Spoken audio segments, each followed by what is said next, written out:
por dos personas a las que les debo mucho y habla de muchas otras personas a las que les debo mucho.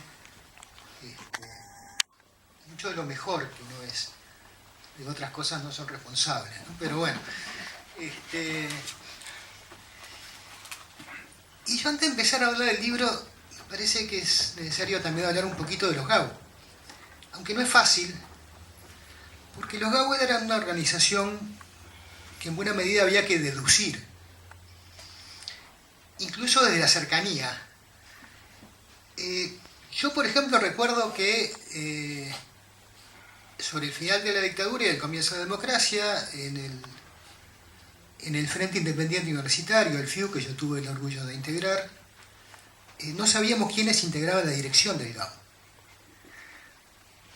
Nos imaginábamos, pero suponíamos de algunos más que de otros, con fundamento, pero la integración completa nunca la conocimos.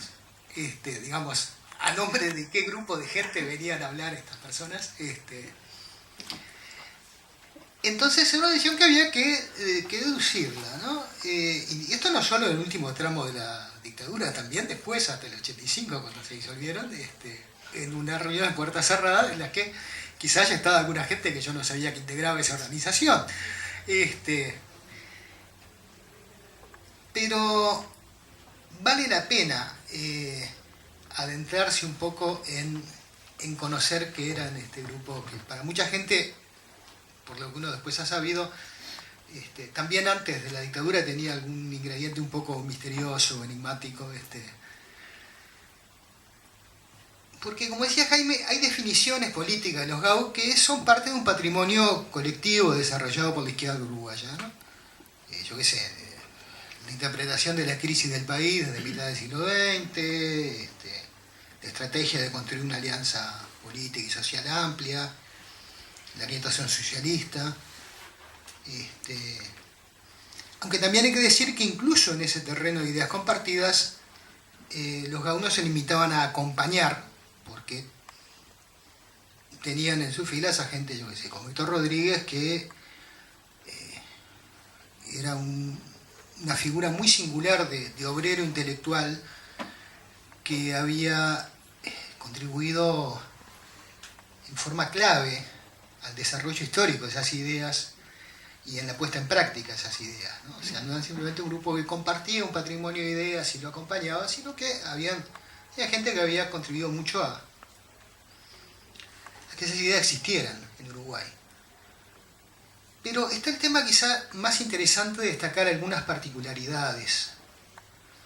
Entre ellas, y esto no es un juego de palabras, el hecho de que los GAU se destacaran por no destacar sus particularidades. Por no exaltar sus diferencias. Yo no voy a señalar en esto que voy a decir ahora, desde acá al final, qué cosas a mí me parece que se echan de menos, ¿no? En la política actual, o en el Frente Amplio actual, pero ustedes sabrán sacar cuentas sobre esto. En todo caso, repito, los GAU no se caracterizaban por cierta forma de autopromoción que en la izquierda era bastante frecuente, ¿no? De exaltación de lo distinto, de lo propio, ¿no? De lo pretendidamente autosuficiente. Yo pienso que una de esas particularidades fue una vocación de servicio al movimiento popular muy fuerte. Y no solo fuerte, sino también una vocación de servicio inteligente al desarrollo de las luchas populares. Porque, aunque no quede muy políticamente correcto, aquella consigna de que las multitudes son decisivas cuando se organizan, a lo mejor hay que agregarle, por la experiencia, que hay más de una manera de organizarse y de luchar por las causas, y que algunas de esas maneras son más inteligentes y más productivas que otras. Y en este sentido, me parece que aparte de la síntesis que mencionaba Jaime, hay una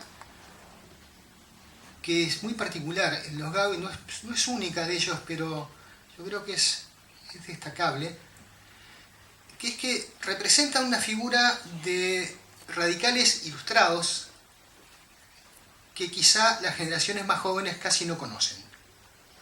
Porque después de determinada época en Uruguay se fue imponiendo, o no fueron imponiendo, la idea de que la izquierda radical también era una izquierda especialmente primitiva, ¿no? Que era como ese dibujito de que el simio se va a ir guiando hasta ser el Homo sapiens, y que los radicales eran son los más primitivos, los más brutos, y que después la gente evoluciona. Y sin embargo, en Uruguay hubo muy destacados radicales de izquierda ilustrados. Y en los GAU hubo muchos de ellos. Y esto yo creo que también es importante.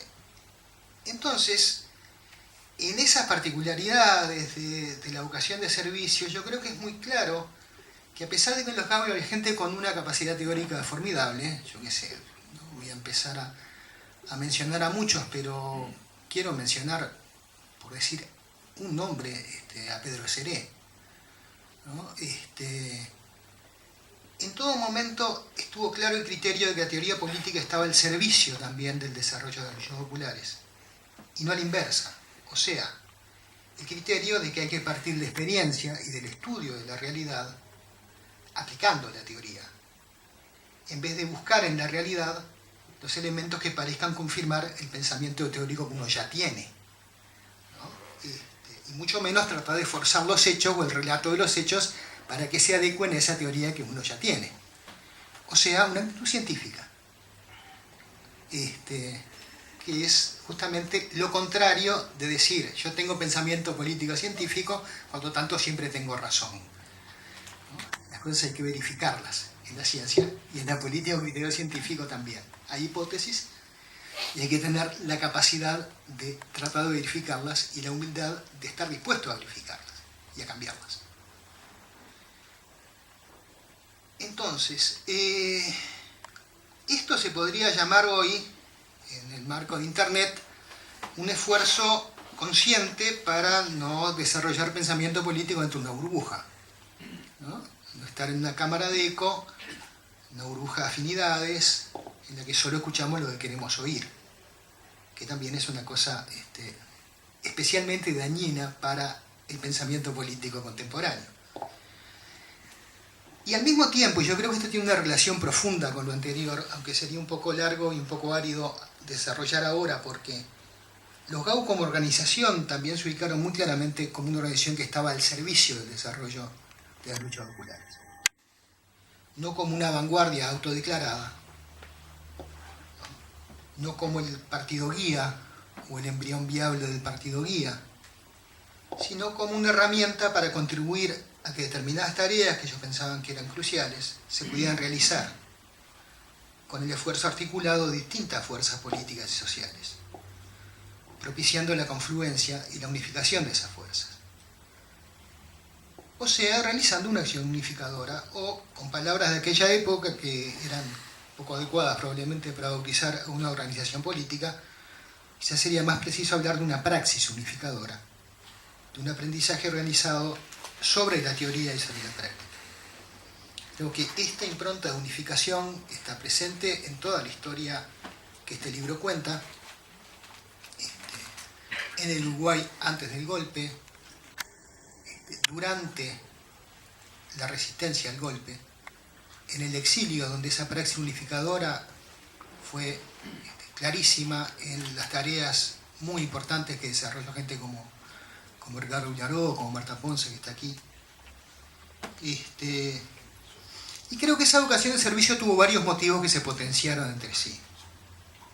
En el caso de Héctor Rodríguez, muy probablemente tuvo que ver con su praxis sindical y política, con el aprendizaje a partir de dificultades que tuvo que enfrentar en el cruce de lo social y lo político, y quizá en otros integrantes de los GAU tuvo que ver también con valores cristianos. En todo caso, yo creo que es importante que en este libro se cuenta la historia de una militancia profundamente ética. Y esto es muy importante. Tan ética como inteligente. y tan eficiente como inteligente y ética, sin que una de esas cosas predominara sobre las otras, ¿no? No una eficiencia que sacrifique la ética.